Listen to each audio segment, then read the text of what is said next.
హరే కృష్ణ. భక్తుల ప్రణామములు. ప్రార్థన చేద్దాము.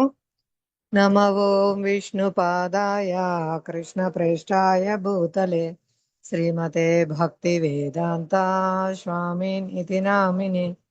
నమస్తే సారస్వతే దేవే గౌరవాణి ప్రచారిణి నిర్విశేష శూన్యవాది పాశ్చాత్య దేశతారిణి. जय श्री कृष्ण चैतन्य प्रभु नित्यानंद श्री अद्वैता गदाधरा श्रीवासादि गौर भक्त वृंद. हरे कृष्णा कृष्णा कृष्णा हरे हरे हरे राम राम राम हरे हरे. वाञ्छाकल्पतरुभ्यश्च कृपा सिन्धुभ्यैव च पतितानां पावनेभ्यो वैष्णवेभ्यो नमो नमः. मूकं करोति वाचालां पङ्गुं लङ्घयते गिरिं यत्कृपातमहं वन्दे श्रीगुरो दीनतारिणम् పరమానందమాధవం శ్రీ చైతన్య ఈశ్వరం. హరే కృష్ణ. మనం భగవద్గీత యథాతథము తృతీయ అధ్యాయము కర్మయోగము చదువుతున్నాము. 3వ అధ్యాయము కర్మయోగము. ఇందులో మొదటి శ్లోకము అర్జునుడు పలుకుతున్నారు. ఓ జనార్దన కేశవ, కామ్యకర్మము కంటేను బుద్ధియే ప్రశస్తతరమని నీవు భావించినచో నన్ను ఇట్టి ఘోరమైన యుద్ధమునందు ఎందుకు నియోగింపగోరుచున్నావు? ఇక్కడ అర్జునుడు ప్రశ్నిస్తున్నారు, నన్ను ఎందుకు యుద్ధంలో నియోగింపగోరుతున్నావు అని.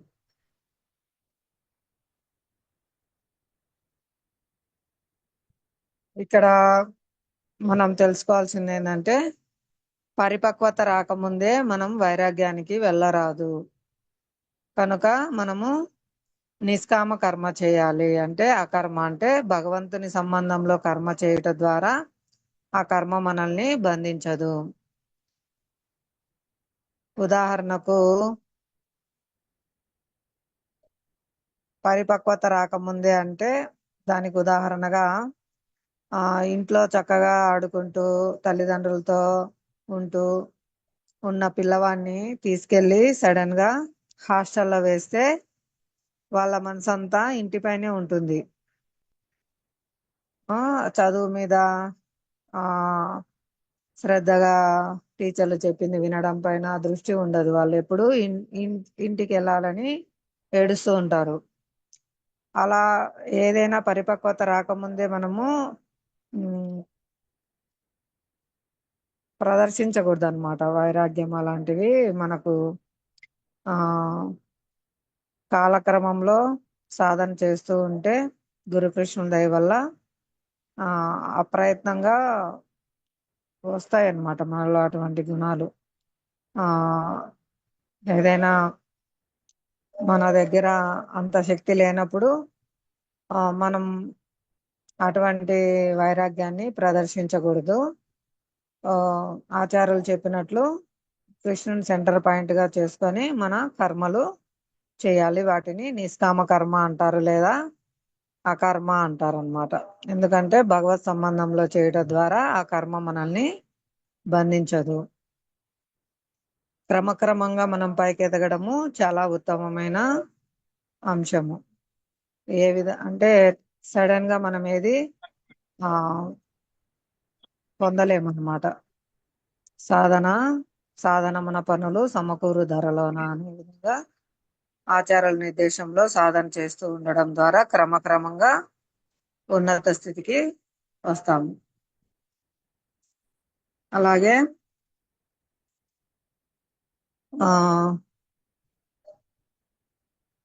తర్వాత శ్లోకంలో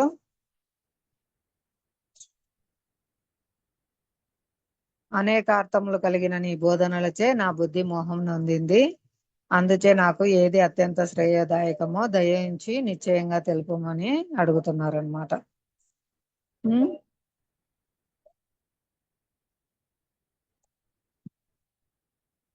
ఇదంతా ఒక క్రమ పద్ధతిలో నాకు చెప్పు అని అడుగుతున్నారు ఇక్కడ.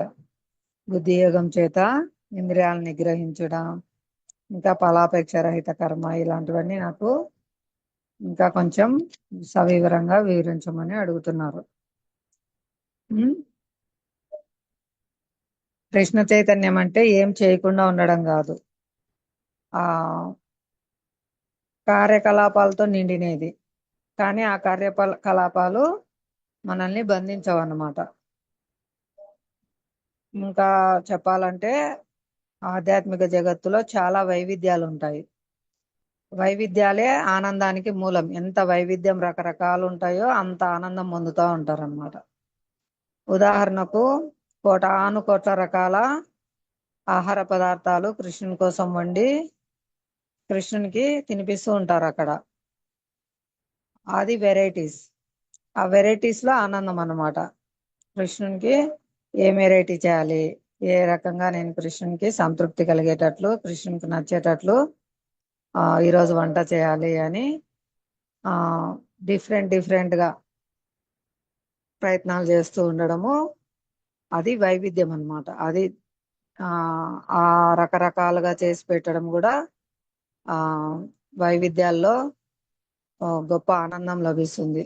భగవంతుని కోసము ఈ విధంగా దివ్యమైన కర్మ అంటారు ఇది అని. కాబట్టి క్షణకాలం కూడా మనిషి ఏం చేయకుండా ఉండజాలడు. కాబట్టి ఖచ్చితంగా ఏదో ఒకటి చేయాలి. అది భగవత్ సంబంధంలో చేసేటట్లు శిక్షణ తీసుకోవాలన్నమాట.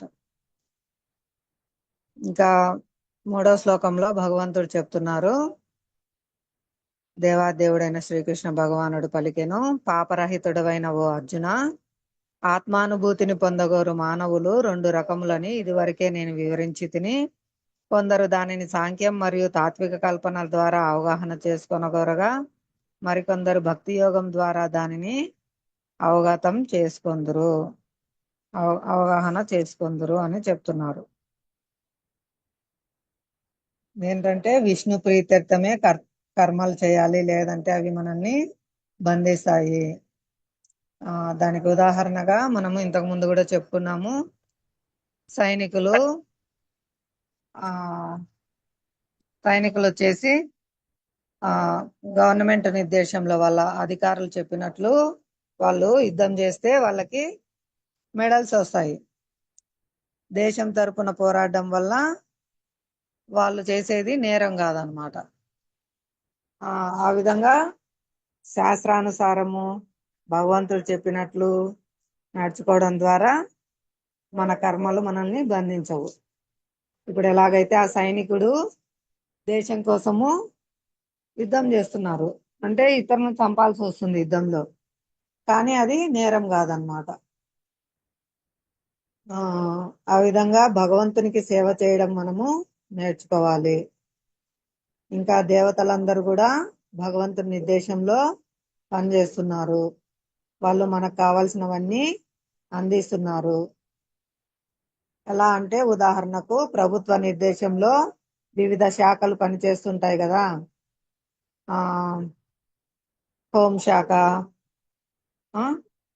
రకరకాలు ఉన్నాయి కదా, విద్యాశాఖ, అలా అనేక డిపార్ట్మెంట్లు ఉన్నాయి.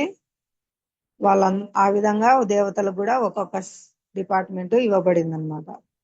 వాళ్ళందరూ భగవంతుని నిర్దేశంలో ఈ సృష్టిలో జరగాల్సిన పనులన్నీ వాళ్ళు నిర్వహిస్తూ ఉంటారు.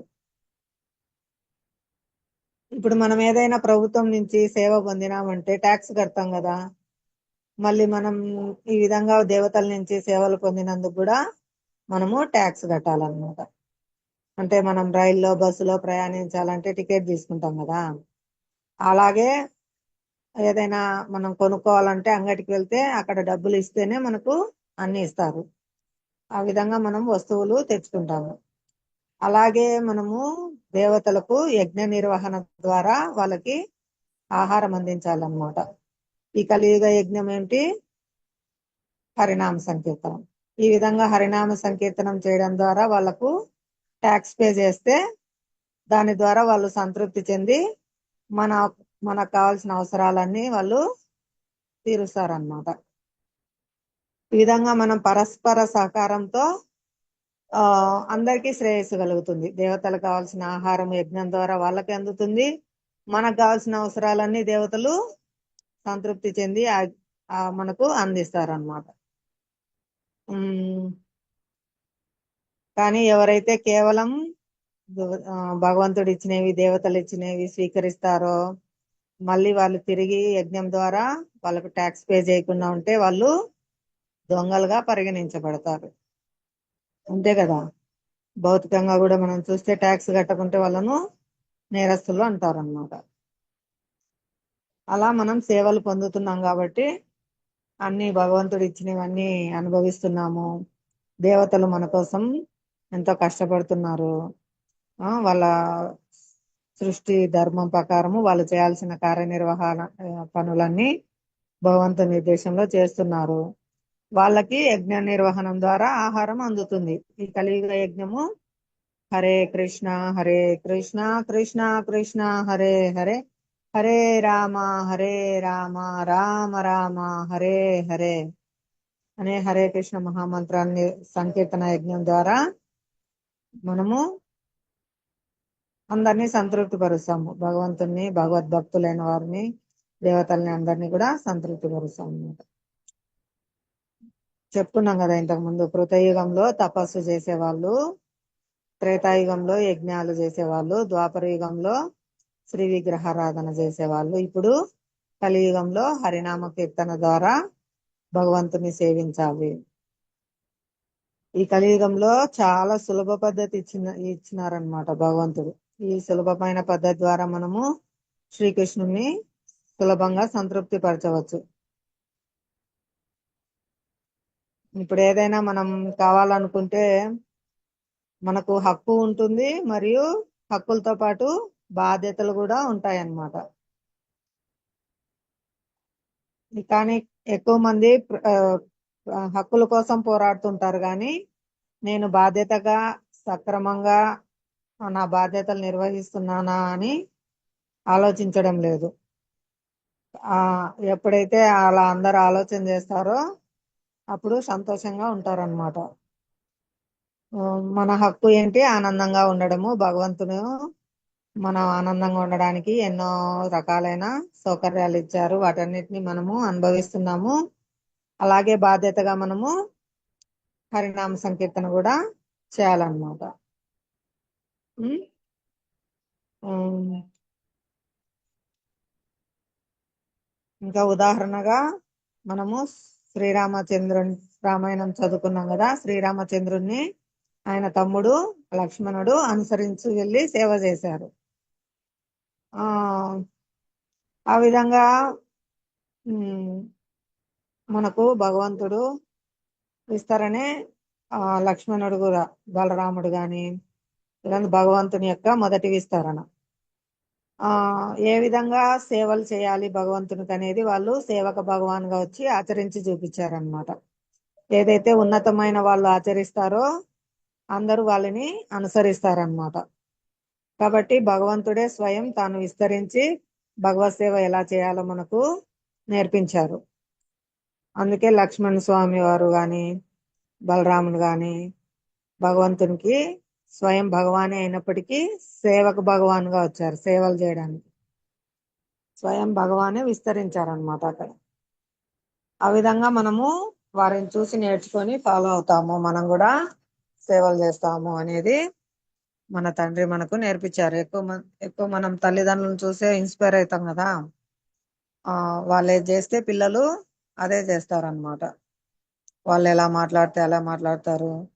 వాళ్ళు ఇతరులను ఎలా గౌరవిస్తున్నారు, ఏం చేస్తున్నారు అనేది అన్ని గమనిస్తుంటారు. వాళ్ళను అనుసరిస్తారనమాట పిల్లలు. కాబట్టి ఉన్నతమైన స్థితిలో ఉన్నవారు ఏదైతే ఫాలో చేస్తారో అందరూ వాళ్ళని అనుసరిస్తారనమాట.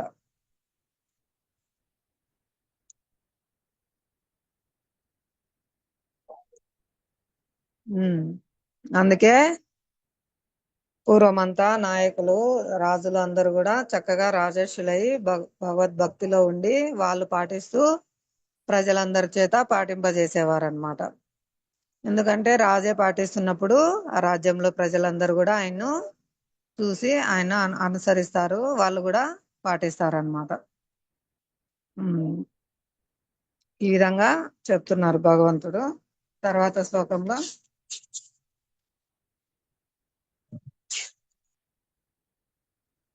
కేవలం కర్మ చేయకుండుట ద్వారా ఎవరును కర్మఫలం నుండి విముక్తిని పొందలేరు. అట్లే కేవలం సన్యాసం ద్వారా ఎవరును పరిపూర్ణత్వంను పొందలేరు. ఎప్పుడైతే మన హృదయములు శుద్ధిపరచుట కొరకై విధింపబడినట్టి విద్యుక్త ధర్మాలను నియమంగా పాటిస్తే పవిత్రులైనప్పుడు మాత్రమే వాళ్ళు సన్యాసాశ్రమును స్వీకరించవచ్చును. ఇందాక చెప్పుకున్నాం కదా, హఠాత్తుగా మనము వైరాగ్యం పొందలేము అని. కాబట్టి ఇవన్నీ నియమ నిబంధనలు పాటిస్తూ సాధన చేస్తూ ఉండడం ద్వారా క్రమక్రమంగా మార్పు వస్తూ ఉంటుందన్నమాట.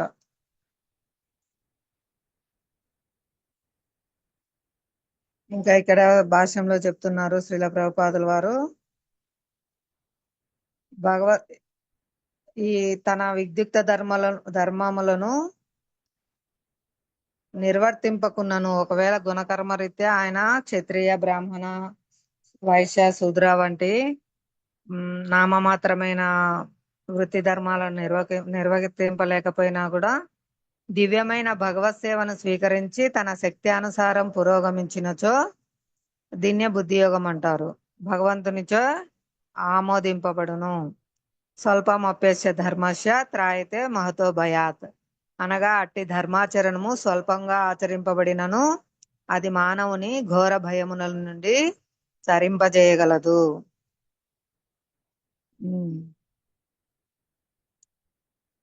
కాబట్టి వర్ణాశ్రమ ధర్మం పాటించి వాళ్ళ ఆశ్రమ ధర్మం తగినట్టుగా ఉండాలి. హృదయం పవిత్రం కానిదే ఎవరైనా సన్యాసాన్ని స్వీకరిస్తే అది కేవలం సాంఘిక జీవిత క్రమమునకు సంక్షోభం మాత్రమే కలిగిస్తుంది అని చెప్తున్నారు. అందుకే అర్హత లేకుండా వైరాగ్యాన్ని ప్రదర్శించకూడదు, ఆశ్రమము సన్యాసాశ్రమం స్వీకరించకూడదు అని ఇక్కడ చెప్తున్నారు అనమాట. ఎప్పుడు స్వీకరిస్తారు అంటే వాళ్ళు ఈ విద్యుక్త ధర్మాలన్నీ నియమంగా పాటించి పవిత్రుడైనప్పుడు మాత్రమే సన్యాసాశ్రమాన్ని స్వీకరించాలని చెప్తున్నారు. 5వ శ్లోకంలో ప్రతి జీవుడును భౌతిక ప్రకృతి వలన తాను పొందినటువంటి గుణం అనుసరించి వివసుడై కర్మ చేయుటకు ప్రేరేపింపబడును.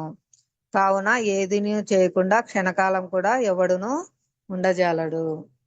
ఏం చేయకుండా ఎవరు ఉండజాలడు. గుణకర్మ రీత్యా ఏదో ఒకటి ప్రేరేపితుడై చేస్తా ఉంటాడు. కనీసం గాలి పీల్చుకోవాలి, ఆహారం తీసుకోవాలి, ఇలాంటి కార్యక్రమాలైనా వాళ్ళ శరీరం నిర్వహించుకోవడానికి చేయాలి కదా. ఉం? కాబట్టి ఆ ఆత్మ స్వభావము క్రియాశీలంగా ఉండుట. ఎప్పుడు ఆత్మ అనేది ఊరికే ఉండదన్నమాట. ఇంకా ఇక్కడ జీవాత్మ లేనిదే భౌతిక దేహం కదలదు అని చెప్తున్నారు. ఈ దేహము ఒక వాహనం వంటిది. కారు ఉంది, కారు అదే వెళ్ళదు కదా, డ్రైవర్ ఉంటేనే కారు వెళ్తుంది. అలా ఆత్మ ఉంటేనే ఈ శరీరం పనిచేస్తుంది అని చెప్తున్నారు. ఈ విధంగా ఆత్మను ఆత్మ కార్యకలాపాలంటే భగవత్ సేవ. కాబట్టి కృష్ణ సేవలో కృష్ణ చైతన్యంతో కూడిన మంచి కార్యాలయందే దీన్ని నెలకొల్పాలి. లేనిచో మనం ఏం చేస్తామంటే మాయాశక్తి చే నిర్దేశింపబడిన కర్మల యందు నెలకొంటాము.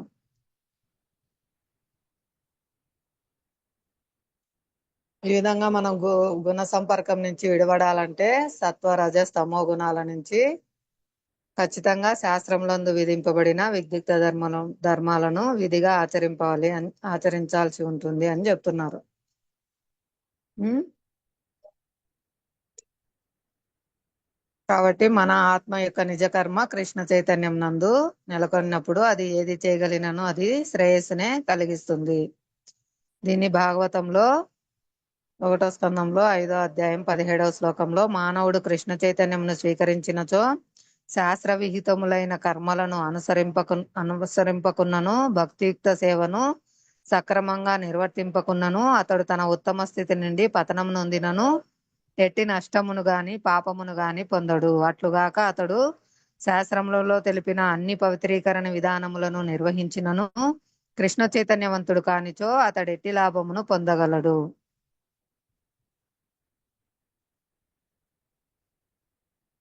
కాబట్టి సరిగా చేయకపోయినా కూడా భక్తియుక్త సేవ ఏ కొంచెం చేసినా మనల్ని ఎంతో భయాన్ని నుంచి రక్షిస్తుంది అని చెప్తున్నారు. ఒకవేళ శాస్త్రంలో చెప్పినట్లు అన్ని కర్మలు సక్రమంగా చేసి అతను కృష్ణ చైతన్యవంతుడు కాకుంటే ఏం ప్రయోజనము వాటి వల్ల? అది ఆ జన్మకు మాత్రమే అక్కడ పూర్తవుతుంది. కానీ కృష్ణ చైతన్యం అనేది మనతో పాటు వస్తుంది మళ్ళీ జన్మకు కూడా. ఇప్పుడు ఈ జన్మలో ఎంతైతే మనం పూర్తి చేస్తారో చెప్పున్నాం కదా. ఉదాహరణకు భౌతికమైన చదువులు ఎంత చదివినా నెక్స్ట్ జన్మకు అవి మనతో రావన్నమాట. మళ్ళీ వాళ్ళు ఏబిసిడీల దగ్గర నుంచి వాళ్ళ దగ్గర నుంచి అన్ని నేర్చుకోవాలి. కానీ భక్తి అనేది మనం ఎంత చేస్తే అంత పర్సెంటేజ్ మనతోనే వస్తుంది అనమాట. దానికి నశింపు లేదు. మళ్ళీ మనం నెక్స్ట్ పర్సెంటేజ్ నుంచి మొదలు పెట్టడానికి భగవంతుడు మనకు అవకాశం ఇస్తారనమాట.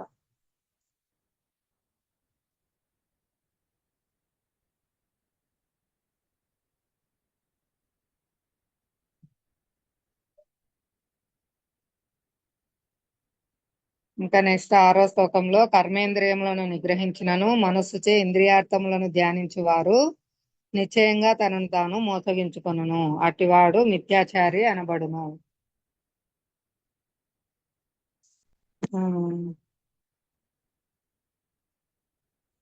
ఇది మనకు నియమాలు ఇచ్చారు అందుకే అన్నమాట, ఇంద్రియాలను నిగ్రహించడానికి.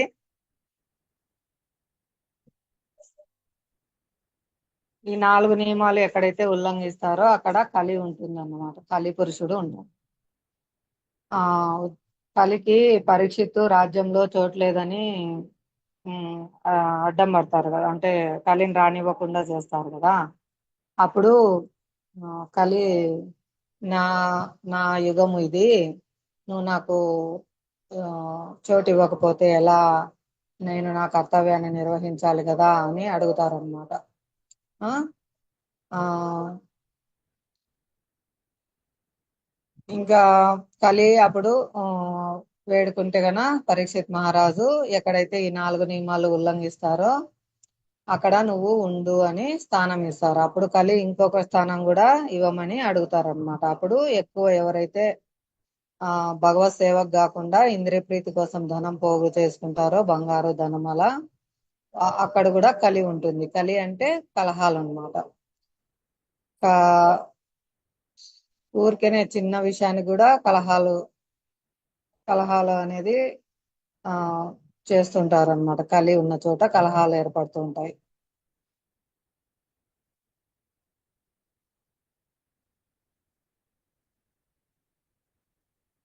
ఉమ్.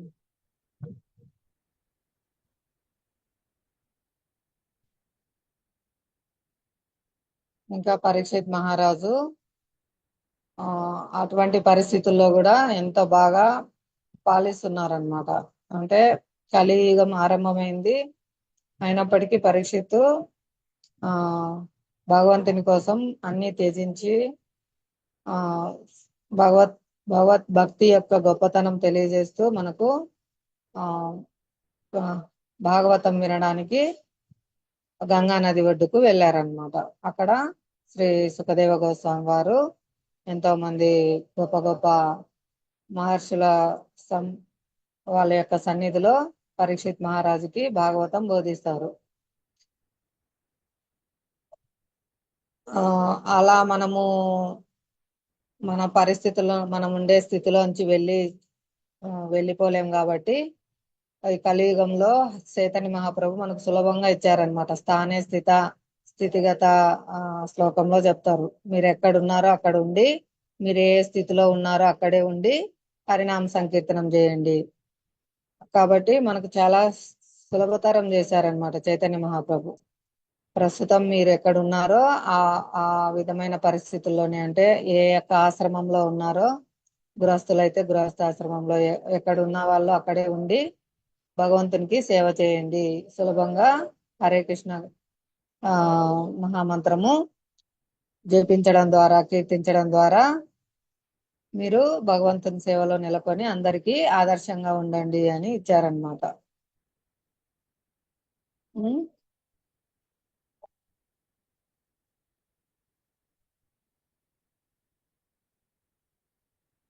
మన మనస్సు మామూలుగా చాలా చంచలం కదా. అర్జునుడే మనస్సును నిగ్రహించలేనంటున్నారు. ఇది ఎక్కువ పాప కార్యాలను ప్రేరేపిస్తుంది అనమాట. కామ క్రోధ లోభ మదమాచర్యాలనే అరిషడ్ వర్గాలు ఇవన్నీ రజోగుణ ప్రభావం వలన ఆ పాప కార్యాలకు ప్రేరేపిస్తుంది. ఇవన్నీ భగవంతునికి వ్యతిరేకంగా చేసేవన్నమాట పాప కార్యాలంటే. ఉదాహరణకు ఏం చెప్తారంటే, తల్లిదండ్రులు మనకి ఏదైనా కొనిస్తే మనం తినడము ఆ శాస్త్రం ప్రకారం నడుచుకోవడం అవుతుంది. లేదంటే దొంగతనం చేసి తినడము ఆ తప్పు అవుతుంది అనమాట.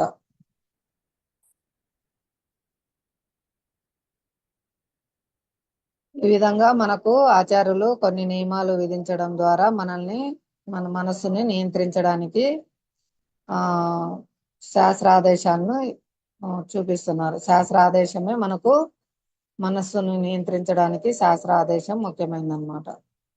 లేదంటే మనం చాలా నాశనం అయిపోవడానికి అవకాశం ఉంటుంది. అందుకే ఇన్ని శాస్త్రాలు ఇచ్చారు. దానికి ఉదాహరణగా ఏం చెప్తారంటే, ట్రాఫిక్ రూల్స్ పాటించకపోతే మనకు అన్ని ఇబ్బందులు ఎదురవుతాయి.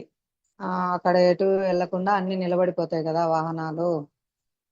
ఎప్పుడైతే అందరూ ట్రాఫిక్ రూల్స్ పాటిస్తారో సక్రమంగా వాహనాలు ఎటు వెళ్లాల్సినవి అటు వెళ్తాయి. అక్కడ ఎవరి గమ్యానికి వాళ్ళు చేరుకుంటారు అనమాట.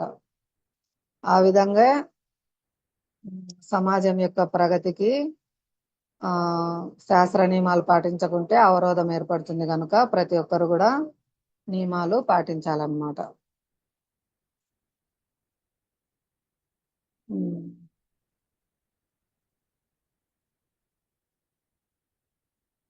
ఇంకా 7వ శ్లోకంలో, ఓ అర్జున, అట్లుగాక మనస్సు చేత క్రియాశీలక ఇంద్రియములను నిగ్రహించుటకు యత్నించి ఆసక్తి లేనివాడే కర్మయోగమును అనగా కృష్ణ చైతన్యమునందు ఆరంభించు శ్రద్ధావంతుడు అత్యుత్తముడు. ఈ విధంగా యథేచ్ఛా జీవనం లేకుండా ఆ స్వధర్మాన నిలిచి జీవిత లక్ష్యం కొరకై యత్నించుట అత్యంత ఉత్తమము అని చెప్తున్నారు ఇక్కడ భగవంతుడు.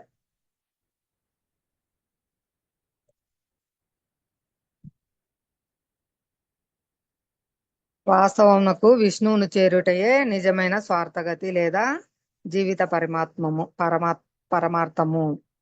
మనకు జీవిత పరమ లక్ష్యమును సాధించుటలో తోడ్పడుట కొరకై ఈ వర్ణాశ్రమ పద్ధతులు ఉద్దేశింపబడినవి. ఆ లేదంటే ఎంత గొప్ప స్థాయిలో ఉన్నవారైనా పతనం చెందుతారనమాట. కాబట్టి వర్ణాశ్రమ ధర్మం ప్రకారం నడుచుకోమని ఇక్కడ మనకు ఆచార్యులు నిర్దేశిస్తున్నారు. కృష్ణుడు, శ్రీల ప్రభుపాదుల వారు, గురు పరంపర అంతా కూడా మనకు వర్ణాశ్రమ ధర్మ విధానాన్ని పాటించమని బోధిస్తున్నారు. ఆ విధంగా ఇంద్రియాలు బ్రహ్మచర్య ఆశ్రమంలో నిగ్రహించి ఆచార్యులు చెప్పినట్లు సాధన చేస్తూ ఉంటే గృహస్థ ఆశ్రమం స్వీకరించినప్పటికీ కూడా వాళ్ళు విచ్చలవిడిగా ఇంద్రియాలను వినియోగించకుండా ఆ ధర్మబద్ధంగా వాళ్ళు జీవించడానికి అవకాశం ఉంటుందన్నమాట. అక్కడ ఇంద్రియ తృప్తి అనేది అనుమతింపబడినా కూడా కేవలం భార్యతో మాత్రమే, భర్తతో మాత్రమే జీవించేటట్లు వర్ణాశ్రమ ధర్మ విధానం ఏర్పాటు చేయబడింది అనమాట. కాబట్టి ఈ విధంగా పరమ లక్ష్యాన్ని సాధించుటలో తోడ్పడట కొరకే మనకు ఈ వర్ణాశ్రమ ధర్మ విధానం ఉందని ఇక్కడ చెప్పబడింది అనమాట. అదే పూర్ణ వైరాగ్యం లేకుండా ఎవరు కూడా సడన్ గా సన్యాసాశ్రమాన్ని స్వీకరించకూడదు. ఎందుకంటే పతనం చెందే అవకాశం ఉంది. కాబట్టి క్రమ పద్ధతిన వెళ్ళండి అని కూడా చెప్తున్నారనమాట. దానికి ఉదాహరణగా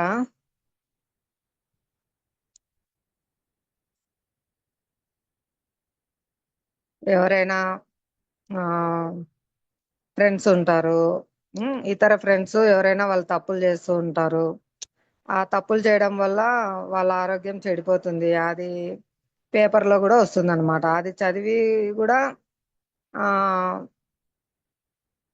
తెలుసుకొని కూడా మనం పాటించకుండా అంటే గన అప్పుడు ఏం ఉపయోగం ఉంటుంది అని ఇక్కడ అడుగుతున్నారనమాట. ఉదాహరణకు అంటే ఇతరులు తప్పులు చేయడం వల్ల శిక్ష అనుభవిస్తున్నారు. అది మనం తెలుసుకొని కూడా మనం పాటించకుంటే ఇబ్బంది పడతాము. మనం కూడా ఆ విధంగా కష్టాలు పడతాము. కాబట్టి తెలివైన వాళ్ళు వినడం ద్వారా, చదవడం ద్వారా, తెలుసుకోవడం ద్వారానే తప్పులు చేయకుండా ఉంటారనమాట. అది ఫస్ట్ కేటగిరీ.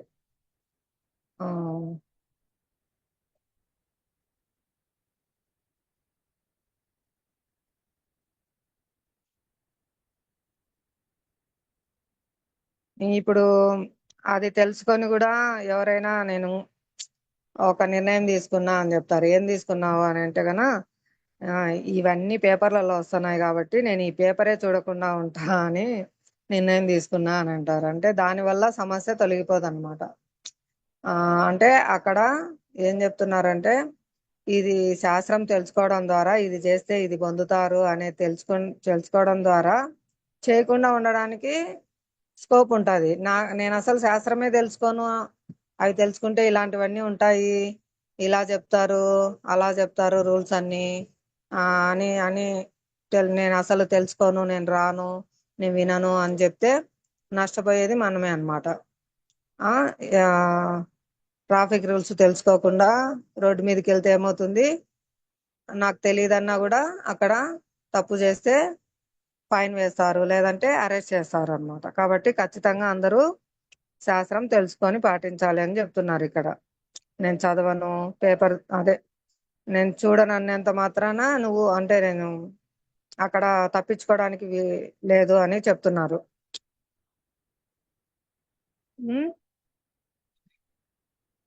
కాబట్టి మనం శ్రేయోభిలాషి ఎవరు అనేది మనం ఆ అర్థం చేసుకోవాలి. మన శ్రేయోభిలాషులు మన గురుదేవులు, మన శాస్త్రము, భగవంతుడు అన్నమాట. భోక్తారం యజ్ఞ తపసాం సర్వలోక మహేశ్వరం సుహృదం సర్వభూతానాం జ్ఞాత్వామాం శాంతి ముచ్యతి. సుహృదం ఎవరు? మన శ్రేయస్సు కోరేది, మన శ్రేయోభిలాషి భగవంతుడు. భగవద్భక్తులు కాబట్టి మనం బాగుండాలి అని కోరుకునే వాళ్ళే మన మిత్రులు. ఇది చాలా మెచ్యూర్ స్టేజ్ లోనే ఇది మనకు అర్థమవుతుంది అనమాట. ఈ విధంగా అజ్ఞానంలో ఉన్న వాళ్ళకి తెలియదు అనమాట.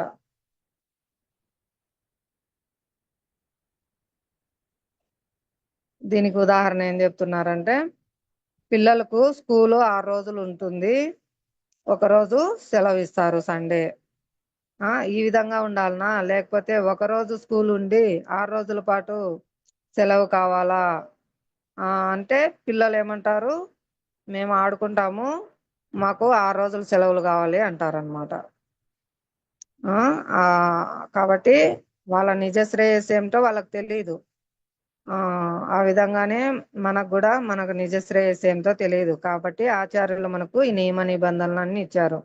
ఈ విధంగా నియమాలు ఉంటేనే మనకు నియంత్రణ కలిగి ఉండి బయటపడగలుగుతాము.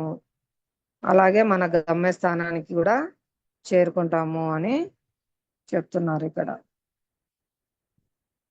ఈ విధంగా మనము భగవంతుని కరుణకు కృతజ్ఞత చూపాలి. కాబట్టి మనం హరినామ సంకీర్తన చేయాలి.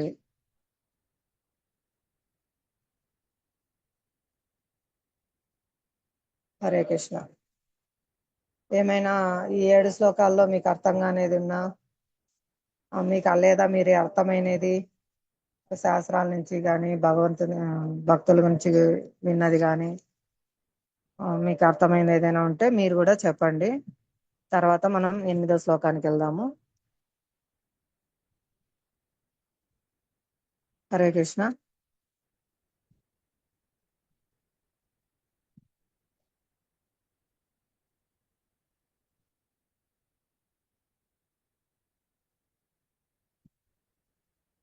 హరే కృష్ణ. తర్వాత 8వ శ్లోకం చదవండి. 8వ శ్లోకం భావం భాష్యం. హరే కృష్ణ మాతాజీ, దండవత్ ప్రణామాలు. దండవత్ ప్రణామాలు మాతాజీ. 8వ శ్లోకం మాతాజీ. భగవద్గీత యథార్థము కర్మయోగము 8వ శ్లోకము, 3వ అధ్యాయము 8వ శ్లోకం. నియతం కురు కర్మత్వం కర్మజ్యాయో హ్యకర్మణః శరీరాయత్రాపి చతేన ప్రసిద్ధ్యేద కర్మణః. నీకు చెప్పబడిన కర్మను చేయవలసింది, ఎందుకంటే ఆ విధంగా చేయడం కర్మ చేయకపోవడం కంటే ఉత్తమమైనది. కర్మ లేకుండా మనిషి తన దేహాన్నైనా పోషించుకోలేడు. ఉన్నత భాష్యము. ఉన్నత వంశానికి చెందిన వారమని తప్పుగా చెప్పుకునే కపట ధ్యాన పరులు ఆధ్యాత్మిక జీవన పురోగతికై సమస్తాన్ని త్యాగం చేశామని మిథ్యగా ప్రదర్శించుకునే వ్యాపార ధోరణి గలవారు చాలా మంది ఉన్నారు. అర్జునుడు మిథ్యాచారి కావాలని శ్రీకృష్ణ భగవానుడు కోరుకోలేదు. పైగా క్షత్రియులకు చెప్పబడిన విధులను అతడు చేయాలని దేవదేవుడు కోరుకున్నాడు. అర్జునుడు గృహస్థుడు, సేనానాయకుడు. అందుకే అతడు అలాగే ఉండి గృహస్థుడైన క్షత్రియునికి చెప్పబడిన ధర్మాలను నిర్వహించడం మంచిది. అటువంటి కలాపాలు లౌకికుని హృదయాన్ని క్రమంగా శుద్ధపరిచి లౌకిక కల్మషము నుండి అతనిని విడుదల చేస్తాయి. పోషణ నిమిత్తమై ఉండే నామమాత్ర సన్యాసము భగవంతుని చేగాని ఏ శాస్త్రము చేగాని ఆమోదించబడలేదు. నిజానికి మనిషి ఏదో ఒక పని ద్వారా దేహ పోషణ చేసుకోవలసి ఉంటుంది. లౌకిక భావనల నుండి శుద్ధి పడకుండానే కర్మను ఏనాడు చపలత్వంతో విడిచిపెట్టకూడదు. భౌతిక జగత్తులో ఉన్న ఎవడైనా ప్రకృతిపై ఆధిపత్యము చలాయించే కల్మష భావాన్ని అంటే ఇంద్రియ భోగవాంఛను తప్పక కలిగి ఉంటాడు. అటువంటి కలుషిత భావాలను తప్పక శుద్ధిపరచాలి. విద్యుక్త కర్మల ద్వారా ఆ విధంగా చేయకుండానే మనిషి కర్మను విడిచిపెట్టి ఇతరుల మీద ఆధారపడి జీవించే నామమాత్ర యోగిగా అవడానికి ఏనాడు ప్రయత్నించకూడదు. హరే కృష్ణ మాతాజీ. హరే కృష్ణ మాతాజీ, వివరించండి. అదే మాతాజీ, కొంతమంది ఉన్నత వంశానికి చెందిన వారమని చెప్పుకుంటారు. ఇప్పుడు కపట సన్యాసులు వీళ్ళు ఉన్నారు కదా మాతాజీ, వీళ్ళంతా కూడా మేము భగవంతుని ద్వారా మేము అన్ని శక్తులు సాధించి ఉన్నాము, మమ్మల్ని అనుసరించండి, మేము మీకు భగవంతుని ద్వారా ప్రతిఫల అదే మీకు ఆ ఫలాన్ని ఏదన్నా ఇస్తాము అని చెప్తుంటారు. వీళ్ళంతా కూడా భగవంతుడు అని చెప్పుకుని కపట సన్యాసులు అన్నమాట. వీళ్ళని ఆశ్రయించామంటే మనము ఆ నష్టపోతాం అనమాట. ఇప్పుడు ఈయన ఉన్నారు చూడండి, అదే కల్కి భగవానుడు, ఆయన భార్య, వీళ్ళంతా ఎంతమందో అసలు అమాయక ప్రజలు వాళ్ళని అంత ఇదిగా పోయారు వాళ్ళ దగ్గరికి. వాళ్ళు ఏదో ఉద్ధరిస్తారని చెప్పి పోయారు, వాళ్ళు మాత్రం హ్యాపీగా లిప్టిక్లు అవన్నీ కొట్టుకొని హ్యాపీగా దానికి ఇద్దరు పట్టు చెట్టు పంచలు కట్టుకొని ఎంతో కుర్చీలో తోసుకొని వెళ్ళి వీళ్ళ కష్టాలు ఏమన్నా చెప్పుకొని, అందులో వాళ్ళకి ముడుపులు అంటే 1116 అయితేనేమో దగ్గరగా కూర్చోవడం, 500 అయితే ఇంకొంచెం, 100 రూపాయలు అయితే ఆ లాస్ట్ లో అన్నమాట. అలా కూర్చొని నెట్టుకొని వాళ్ళు ఇచ్చే సందేశాలు వీళ్ళేదో వాళ్ళు ఉద్ధరిస్తారని చెప్పారు అంటారు మాతాజీ. ఇలాంటి కపట సన్యాసులు ఉన్నారు, వీళ్ళ ద్వారా మనం మోసపోకూడదు. అలాగే కూడా గుళ్ళల్లో కూడా కొంతమంది బ్రాహ్మిన్స్ ఉన్నారు మాతాజీ, వాళ్ళు అన్ని నియమాలు పాటించరు. వాళ్ళు ఎలా ఉండాలా అన్నది కూడా వాళ్ళకే తెలియదు. వాళ్ళు హ్యాపీగా ఇక్కడ పూజ చేస్తారు, అక్కడికి వెళ్ళేసి కాఫీ తాగేస్తారు, లేకపోతే ఇక్కడికి వెళ్ళేసి పాన్ పరాగు తింటారు, తినేసి మళ్ళీ వస్తారు, మళ్ళీ ఆ కొరవ ఏదన్నా ఉంటే ఆ పూజ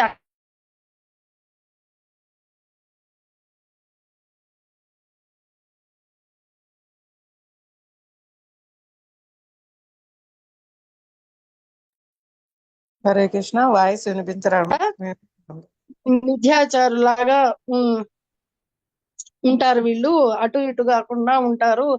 తర్వాత వీళ్ళు ఏదన్నా ప్రజలకు ఏదన్నా ఉపదేశం ఇవ్వాలన్నా కూడా, ఇప్పుడు ఈయన ఉన్నారు మాత సచిదానంద సరస్వతి, వీళ్ళంతా కూడా ఇంతని మనీ ఆ ఆ, ఇంత ఇస్తేనే మేము అక్కడికి వచ్చి ఆ స్టేజ్ ఎక్కుతామని కూడా ముందర పెట్టుకుంటారంట మాతాజీ. ఒకసారి మా ఒంగోలుకు వచ్చినప్పుడు 4 లక్షలు 5 లక్షలు, అప్పట్లో అంటే ఏదో 11 ఏళ్ల కిందట మాట నేను చెప్తున్నా, అప్పుడు 4 లక్షలు అయితే ఆయన వస్తామన్నారంట. ఆయనకి 1 లక్ష తగ్గిందంట మాతాజీ, కలెక్షన్ చేయడంలో ఏదో తగ్గింది. ఆయన అరేంజ్ చేసిన ఆయనతో ఏమి తగాదా పెట్టుకుంటున్నాడంటే, అసలు ఈయన ఇంత బాగా ఉపన్యాసాలు ఇచ్చేది ఈయనేనా, ఇదేంట ఇంత క్రోధంగా ఉన్నారని, అంత అది స్టేజ్ వెనక జరుగుతుంది మాతాజీ. అది ఎందుకో మేము అటు వెళ్ళాం అనమాట. అంటే ఎలా వేస్తున్నారో ఏందా, వెనక ఎలా కట్టారు, ముందు ఎలా కట్టారు అన్ని చూస్తున్నాం, నేను మా ఫ్రెండ్స్ మేమంతా. ఆ ఆ మాటలు వినిపించాయన్నమాట. ఆయన అంత ఇదిగా అరుస్తున్నాడు మాతాజీ ఆయన్ని. అంటే ఆ చెప్పే జనాలకి చెప్పే మోసపూరితమైన వర్డ్స్ అవి కూడా చెప్పడానికి ఇంతని వాళ్ళు తీసుకుంటారు అనమాట. అది ఇవ్వలేదని చెప్పని ఆ సభ ఏర్పాటు చేసిన అతను తగాదా పెట్టుకుంటున్నాడు, ఎందుకు తగ్గించావు 1 లక్ష రూపాయలని. ఇక్కడేమో మన టెంపుల్లో ప్రసాదాలు పెట్టి రండి భాగవతం వినిపిస్తాము, ఏది మన సనాతన గ్రంథం ఎలా ఉందని చెప్పి దాంట్లో వర్డ్స్ మనం వినిపిద్దామన్నా కూడా మనం వాళ్ళకి రావడానికి అంత ఇదిగా కొంతమంది విముఖత చూపిస్తున్నారు. మేమంటే చెప్పినా కూడా, ఇప్పుడు రామాయణం ఇలా జరుగుతుంది రండి, మీరు కూడా కూర్చోండి, ఇలా పార్టిసిపేట్ చేద్దురా అని 4 5 ఇక్కడ అడిగాను, అడిగితే సుప్రజ ఒక్కటే అటెండ్ అవుతుంది, ఇంక మిగిలిన వాళ్ళు మాకు కుదరదు అని చెప్పని అంటున్నారు మాతాజీ. అలా ఉంటది అనమాట. ఇది దాని గురించి ఇలా ఉండకూడదు అని చెప్పని కృష్ణుడు బోధిస్తున్నాడు మాతాజీ. హరే కృష్ణ హరే మాతాజీ. కృష్ణ, తప్పే హరి బోల్. బాగా చెప్పారు. అదే భగవంతుడు చెప్తున్నారు ఇక్కడ. ఆ మోసం మోసపోవాలనే భావన ఉన్న వాళ్ళకు మోసం చేసే వాళ్ళే ఎదురవుతారని కూడా చెప్తారు మాతాజీ. అంటే అసలైంది కావాలని కోరుకోకుండా మనకు 4 లోపాలు ఉంటాయి కదా, ఇంద్రియ ప్రీతి కోరికలు, అపవిత్రమైన ఆ కోరికల వల్ల ఆ విధంగా మోసం చేసే వాళ్ళు తోడైతారు అనమాట. నాకు కృష్ణుడే కావాలి, కృష్ణ భక్తే కావాలి, అసలైంది కావాలి అనేది మనకు తెలియదు కదా. ఎవరైతే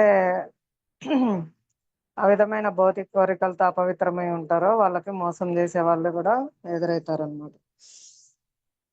చాలా విన్నాము, చాలా లైవ్ ప్రోగ్రామ్ కూడా రికార్డు చేసి మరి టీవీలలో న్యూస్లలో చూపిస్తున్నారు అటువంటి వాళ్ళ గురించి, వాళ్ళు చేసే మోసాల గురించి.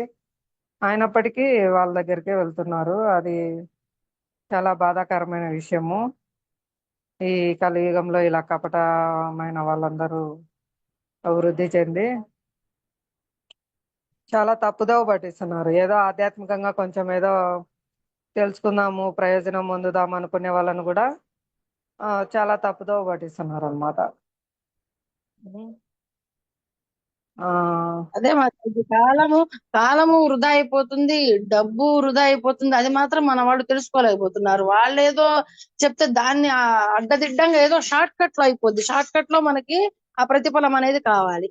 అది దాన్ని ఆశించి, ఆ ప్రతిఫలాన్ని ఆశించి ఈ షార్ట్ కట్ లో వాళ్ళు చెప్పేదానికి వీళ్ళు వెళ్ళిపోతున్నారు మాతాజీ. ఎంత మంది వెళ్తున్నారంటే అంత మంది వెళ్తున్నారు. అసలు ఆ మంత్రాలు కూడా మనకు తెలియదు మాతాజీ. ఇప్పుడు ఒక్కొక్కటి 108 సార్లు చెప్తున్నారు. అది చేస్తే అది వస్తుంది, ఇది వస్తుంది అమ్మ అని చెప్పి అది ఆ యూట్యూబ్ లో చూసేసి ఏ మంత్రాలు అంటే ఆ మంత్రాలు మాతాజీ. అసలు అవి నోటికి తిరగవు. ఎందుకు ఇవి చేస్తున్నారు అమ్మ. అసలు ఇంకెందుకులే మాతాజీ. మళ్ళీ ఆ, చేసేవాళ్ళు మళ్ళీ నా మీద ఇది అవుతారు. కొంతమంది ఉన్నారు. మాతాజీ బీజాక్షరాలు ఎక్కువగా పలికినారంటే అవి వ్యతిరేక ఫలితాన్ని ఇస్తాయన్నమాట. మంత్రంలో కూడా బీజాక్షరాలు సక్రమంగా పలకపోతే గన ఆ ఉమ్, కూడా ఆగ్రహిస్తారు. వాళ్ళు శీఘ్రంగా అనుగ్రహిస్తారు, ప్లస్ ఆగ్రహం కూడా చూపిస్తారు. వాళ్ళ ఉమ్, విధానంలో ఏదైనా లోటు జరిగితే గన. ఉమ్. కాబట్టి అదే మాతాజీ, శాస్త్ర సమ్మతంగా వెళ్ళట్లేదు. వీళ్ళు శాస్త్రానికి విరుద్ధంగా వెళ్తున్నారు. షార్ట్ కట్ ఇలా వెళ్ళిపోతే అయిపోద్ది అని చెప్పిన ఆ విధంగా వెళుతూ చేస్తున్నారు మాతాజీ పూజలు. అలాగే ఇప్పుడు ఎక్కడ పట్టినా ఈ సన్యాసులు ఎందుకు ఎక్కువైపోయారంటే, ఎక్కడ పట్టినా వీళ్ళు వాళ్ళని ఆశ్రయించే వాళ్ళు ఎక్కువ మంది వచ్చేసారు మాతాజీ. అందువల్ల వాళ్ళు ఎక్కడ పట్టినా కపట సన్యాసులు ప్రత్యక్షం అవుతున్నారు మాతాజీ. డబ్బులకు డబ్బులు పిండుతున్నారు. Time waste. వాళ్ళు శారీరకంగా అంత ఇది చేయలేక వాళ్ళు నష్టపోతున్నారు. వాళ్ళని ఫాలో అయ్యే పిల్లలు కూడా టోటల్ గా నష్టపోతున్నారు మాతాజీ. అందరు కూడా అసలైన షార్ట్ కట్ హరే కృష్ణ మహామంత్రం మాతాజీ. చాలా సులభ విధానం. ఎక్కడైనా ఏ అది పని అది చెప్తే వినట్లేదు కదా. అది కాదు మాకు కష్టమైనా పర్వాలేదు. అదే కదా, మనకి ఏమీ లేదమ్మా, మీరు జపమాల తీసుకొని కూర్చొని మనసు నిశ్చలంగా పెట్టుకొని ఒక 15 minutes లో అయిపోద్ది, ఒక మాల 10 minutes లో అయిపోద్ది, చెయ్యండి అంటే చాలా కష్టం కదా. అదే గాని పలాని చెట్టు తీసుకొచ్చి దానికి పసుపులు పూసి ఏంటి ముడుపులు కట్టి దాని 3 సార్లు దాని చుట్టూ తిరిగి నీళ్లు పోసి ఈ రకంగా ముగ్గులు పెట్టి ఈ రకంగా ఆడ ఉప్పు పెట్టి నిమ్మకాయ కోసి ఇట పెట్టి అట్ట పెట్టి పిండి ఇట్లా చేయమంటే అమ్మయ్య ఎంత ఓపిగ్గా చేస్తారు మాతాజీ. 5:30కే 5 గంటలకే లేస్తారు. అట్లాంటిది తెగ ఫాలో అవుతారు. ఇలా ఇది తీసుకోండి ఇలా చెయ్యండి అని అంటే ఎవరు ఫాలో అవరు మాతాజీ. హరే కృష్ణ. హరే కృష్ణ మాతాజీ. అందుకే మాతాజీ వాళ్ళ కోసం ప్రార్థన చేయాలి. అవగాహన కల్పించేటట్లు బుద్ధిని ఇమ్మని భగవంతుని వేడుకోవాలి. ఉమ్. అందుకే ప్రచార బాధ్యత ఎక్కువ ఉంది, ఎక్కువ బాధ్యత కలిగి ఉన్నామని చెప్తారు ప్రభుజీ. ఎంతో మంది బాధపడుతున్నారు అమాయకులందరూ ఇలా మోసగాళ్ళను ఆశ్రయించి. కాబట్టి వాళ్ళ కోసం అవగాహన కల్పించేటట్లు మనము ప్రయత్నం చేయాలి అని చెప్తారు. హరే కృష్ణ. హరి ఓం. ఎవరైనా నెక్స్ట్ 9వ శ్లోకం చదువుతారా?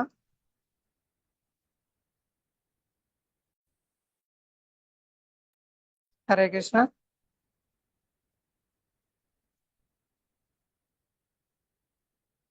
ప్రయత్నించండి బుక్స్ ఉన్న వాళ్ళు, ఫ్రీగా ఉన్న వాళ్ళు. హరే కృష్ణ.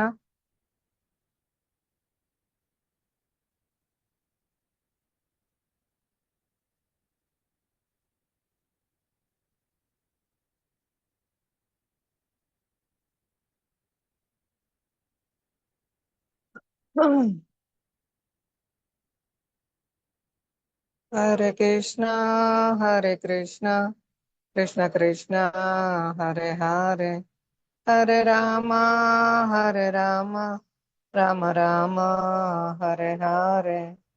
హరే కృష్ణ. 9వ శ్లోకము. యజ్ఞార్థాత్ కర్మణో అన్యత్ర లోకోయం కర్మ బంధన తదర్థం కర్మ కౌంతేయ ముక్త సంగః సమాచర. భావం భాష్యం ప్రతిపదార్థం శ్రీల ప్రభుపాదుల ద్వారా. శ్రీల ప్రభుపాదకి జై. విష్ణువు కొరకై యజ్ఞ రూపమున కర్మను అనరింపవలను, లేనిచో ఈ భౌతిక జగత్తున కర్మ బంధకారకం కాగలదు. అందుచే ఓ కుంతీ పుత్ర, విష్ణు ప్రీత్యర్థమే నీ విద్యుక్త ధర్మములను వనరింపుము. ఆ విధముగా నీవు బంధముల నుండి సదా విముక్తుడవై ఉండగలవు. భాష్యము. సాధారణంగా దేహ పోషణ కొరకైనను మానవుడు కర్మ చేయవలసి ఉండుటచే ఆ ప్రయోజనం సిద్ధించినట్లుగా వర్ణాశ్రమములకు సంబంధించిన విద్యుక్త ధర్మములు నిర్దేశింపబడినవి. యజ్ఞము అనగా విష్ణువు లేదా యజ్ఞాచరణము. చరణములన్నీ విష్ణు ప్రీతి కొరకై ఉద్దేశింపబడినవి. యజ్ఞోవై విష్ణు అని తైత్తరీయ సంహిత 1.7.4 చెప్పుచున్నది.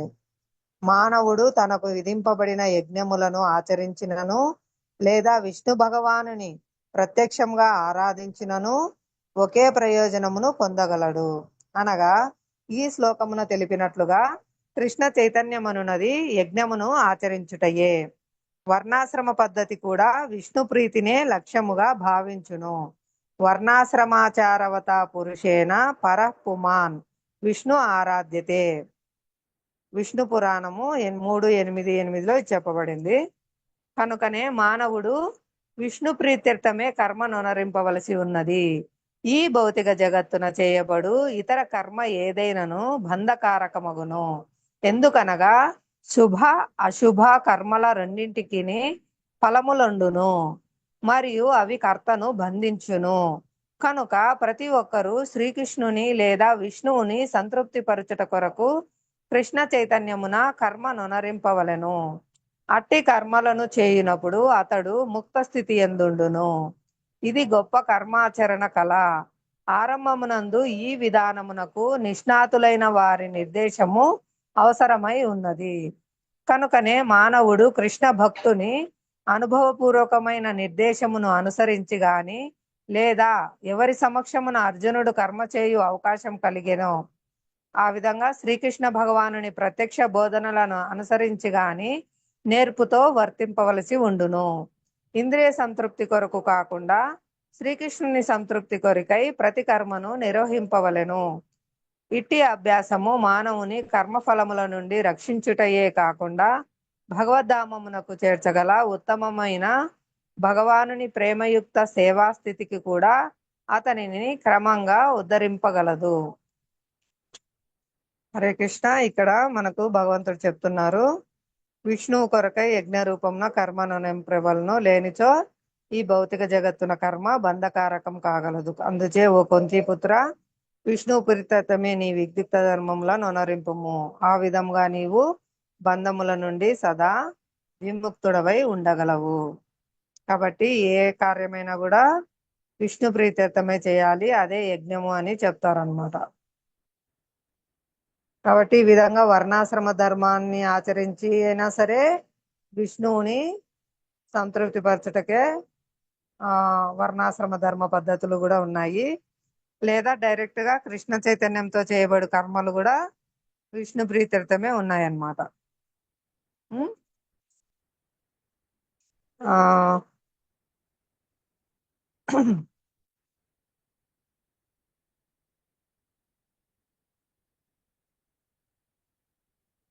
ఇంకా ఇక్కడ ఏం చెప్తున్నారంటే, భౌతిక సేవ గొప్పదా భగవత్ సేవ గొప్పదా అంటే, భౌతికమైన సేవ మనకి శుభ అశుభ ఫలితాలను ఇస్తుంది కాబట్టి అది మనకు బంధం అవుతుంది అన్నమాట. అదే భగవత్ సేవ ఎందుకు గొప్పదంటే, మనకు ఈ శుభ అశుభ ఫలితాలు ఏవి ఉండవు. ఆ విధంగా మన కర్మ బంధం ఉండదు అనమాట. మళ్ళీ జన్మ తీసుకొని ఆ శుభ ఫలితాన్ని అశుభ ఫలితాన్ని అనుభవించాల్సిన అవసరం ఉండదు అనమాట. లేదంటే చెప్పుకున్నాం కదా, భౌతికమైన పుణ్యం సంపాదించిన వాళ్ళు ఆ పుణ్యం అనుభవించడానికి మళ్ళీ జన్మ తీసుకోవాలి. మళ్ళీ జన్మ తీసుకున్నారంటే మలమూత్రాల శరీరాల్లో కష్టాలు పడాలి. జన్మ మృత్యు జరా వ్యాధులు, త్రివిధ తాపాలు అన్నీ ఉంటాయన్నమాట. ఇప్పుడు ప్రధానమంత్రి మోడీకైనా ముసలితనం వస్తుంది, వ్యాధులు వస్తాయి, మరణం వస్తుంది, త్రివిధ తాపాలు బాధిస్తాయి. ఏమన్నా ధనం ఉంది, అధికారం ఉంది అని ఏమన్నా వాళ్ళకి రాకుండా ఉంటాయా? ఎక్కడైనా ఉంటాయి. పుణ్యకర్మ చేసిన దాని వల్ల ఒక పెద్ద స్థాయిలో ఉంటారు, కానీ అది కూడా భౌతికమైన బంధమే అన్నమాట. కాబట్టి హృదయంని మార్చడం ముఖ్యమైనది అని చెప్తున్నారు ఇక్కడ. హృదయంలో కోరికలు పోవు, కోరికలను పవిత్రీకరించుకోవాలి. ఆ అందుకే వర్ణాశ్రమ ధర్మ విధానం కూడా ఇందాక చెప్పుకున్నాం కదా, వాళ్ళ వాళ్ళ స్థాయిలో ఎక్కడ ఉన్న వాళ్ళు అక్కడ ఉండి వాళ్ళ వర్ణాశ్రమ ధర్మ విధులు పాటిస్తూ వాళ్ళ కోరికలను ధర్మబద్ధంగా తీర్చుకోవాలి. ఆ విధంగా కోరికలు అనేవి పవిత్రమవుతాయి అన్నమాట.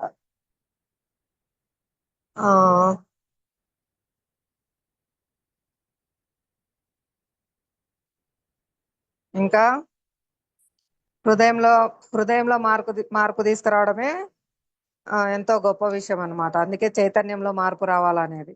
అందుకే ఈ కలియుగ అవతారం చైతన్య మహాప్రభు మహాకరుణతో వచ్చారు, అందరి యొక్క చైతన్యాన్ని మార్చడం కోసం, దేహాలు మార్చడం కోసం కాదు.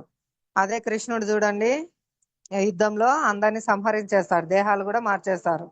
కానీ చైతన్య మహాప్రభు ఎంతో కరుణతో హృదయాల్లోని దుర్గుణాలను సంహరించి కృష్ణ చైతన్యం ఇస్తారు, కృష్ణ ప్రేమని ఇస్తారు. అది ఇక్కడ స్పెషల్ ఈ అవతారంలో. దేహం మార్పు చేయడం కాదు, చైతన్యం మార్పు చేయడం, అది గొప్ప విషయం అన్నమాట. చైతన్యం మారితే వాళ్ళ దేహం కూడా ఆధ్యాత్మికంగా మారిపోతుంది, నెక్స్ట్ వాళ్ళు ఆధ్యాత్మిక జగత్తుకే వెళ్తారనమాట. కాబట్టి ఈ విధమైన దివ్య జ్ఞానాన్ని, ఈ భగవద్గీత జ్ఞానాన్ని ఈ విధంగా మనము ప్రచారం చేయడం ద్వారా అందరిలో చైతన్యం మార్పు వస్తుంది అనమాట. మనం ఎన్ని భౌతికమైన విద్యలు చదివినా, ఎన్ని సంపాదించినా అవన్నీ సున్నాతో సమానం. సున్నాకి ఏమైనా విలువ ఉంటుందా? విలువ ఉండదు. ఎటువంటివి ఎన్ని సున్నాలు పొందినా కూడా అవన్నీ సున్నాలే అవుతాయి అన్నమాట. కానీ దాని ముందు కృష్ణుడు అనే ఒకటిని చేరితే ఆ సున్నాలన్నిటికీ విలువ వస్తుంది. ఇప్పుడు మనకు తెలుసు కదా, ఒకటి ఉంటేనే సున్నాలన్నిటికీ విలువ. అలా కృష్ణుడు ఉంటేనే అన్ని కార్యాలకు విలువ అన్నమాట. కాబట్టి అందరికీ విలువ గురించి తెలియజేయాలన్నమాట. కృష్ణుడు అనే ఒకటిని చేర్చుకుంటే మనకుండే టాలెంట్ అంతే, అన్ని సున్నాలో ఎన్ని రకాల విద్య, సంపద, అందము, ఇలా ఎన్ని రకాల సున్నాలు ఉన్నా వాటన్నిటికి విలువ ఎప్పుడు వస్తుంది? కృష్ణుడిని చేర్చుకున్నప్పుడు. కృష్ణుడు ఒకటి అన్నమాట.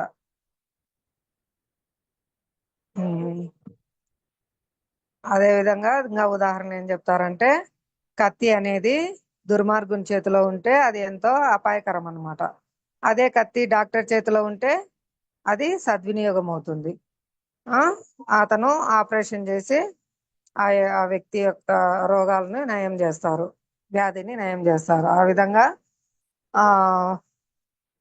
ఇవన్నీ కూడా మన యొక్క సద్గుణాలన్నీ కూడా కృష్ణ సంబంధంలో ఉండడం ద్వారా అవి ఉపయోగపడతాయి, లేదంటే అవన్నీ ప్రమాదకరమే అన్నమాట.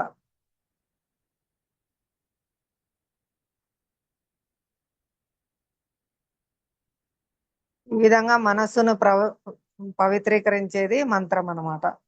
ఈ హరే కృష్ణ మహామంత్రము చాలా సులభమైన విధానము. హరే కృష్ణ మహామంత్రం శ్రద్ధగా జపించడం ద్వారా మనసు పవిత్రీకరించబడుతుంది.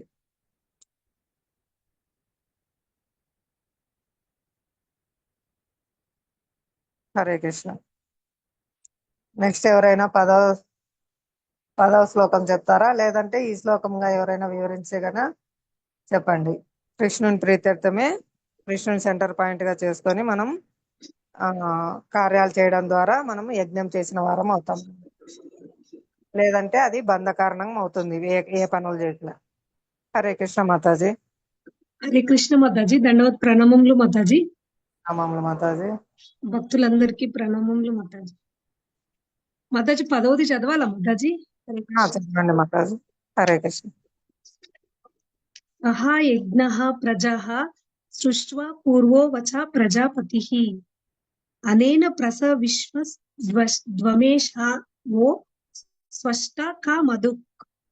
భావము: సృష్ట్యారంభమున సర్వజీవులకు ప్రభువైన భగవానుడు మానవులను మరియు దేవతా సమూహములను విష్ణు ప్రత్యర్థమైన యజ్ఞములతో సహా సృష్టించి జగత్తునకు పంపి, ఈ యజ్ఞములచే మీరు సంపన్నులు కండు, ఏలనగా వీని ఆచరణలు మీ సుఖజీవనమునకు మరియు బంధ విముక్తికి కావలసిన సర్వాభిష్టములను సొంగును అని ఆశీర్వదించెను.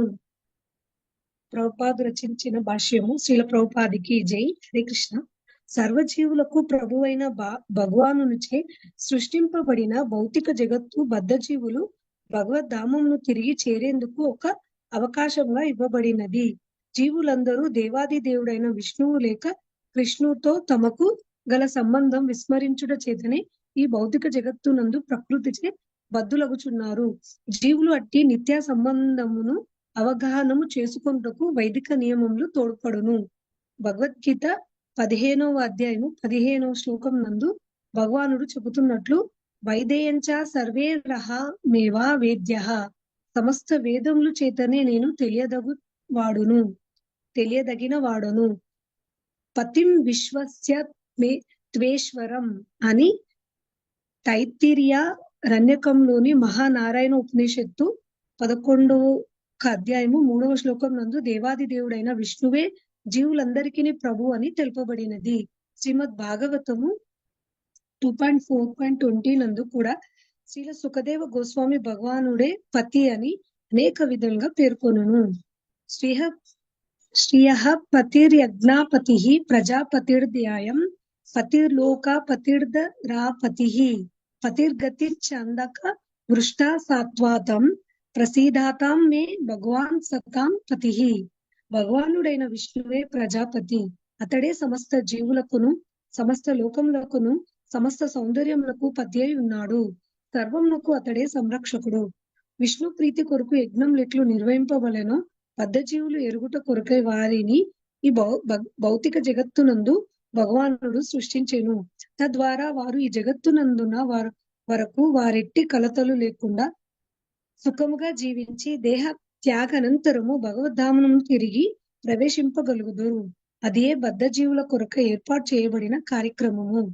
యజ్ఞాచరణములచే బద్ధజీవులు క్రమంగా కృష్ణ చైతన్యవంతులై సర్వవిధముల దివ్యగుణ సంపన్నులగుదురు. ఈ కలియుగంన వేదశాస్త్రము హరినామ సంకీర్తన యజ్ఞంను ఆదేశించుచున్నవి. ఈ దివ్య విధానమును ఈ యుగ జనోద్ధరణ కొరకై శ్రీ చైతన్య మహాప్రభుచే ప్రవేశింపబడినది. అట్టి సంకీర్తన యజ్ఞము కృష్ణ చైతన్యంతో కూడి ఉండును. శ్రీమద్ భాగవతం నందు శ్రీకృష్ణ భగవానుని భక్తుని రూపం గూర్చి శ్రీ చైతన్య మహాప్రభుగా ఇట్లు తెలుపబడెను. దీని యందు సంకీర్త యజ్ఞం కూడా ప్రత్యేకంగా ప్రస్తావింపబడినది. కృష్ణావర్ణం త్వషా కృష్ణం సాంగోపాంగాస్త్ర పార్షదం యజ్ఞై సంకీర్తన ప్రాయైరి యజంతిః సుమేధసః. కలియుగం నందు మేధా సంపన్నులైన మానవులు నిత్య పార్షదులతో కూడి ఉండేది భగవానుని సంకీర్తన యజ్ఞాచరణముచే పూజింతురు. వేదములందు తెలుపబడిన ఇతర యజ్ఞములు నిర్వహణము ఈ కలియుగం నందు నిర్వహించుట సులభం కాదు. కానీ భగవద్గీత నందు కూడా ఆదేశింపబడినట్లు సంకీర్తన యజ్ఞం సర్వ ప్రయోజనములకు సులభము మరియు ఉదాత్తమైనదై ఉన్నదని కూడా గ్రహింపవలెను. హరే కృష్ణ మాతాజీ.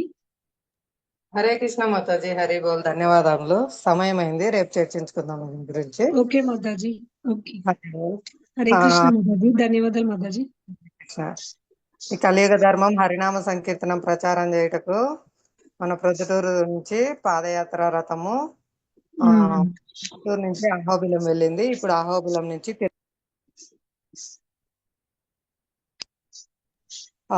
నుంచి తిరుపతికి ఈరోజు మొదలు పెడుతున్నారు అనమాట. ఉదయం నుంచి అందరు నగర సంకీర్తన చేస్తూ భక్తులందరూ పాదయాత్రతో పాటు నడుస్తున్నారు ఈరోజు.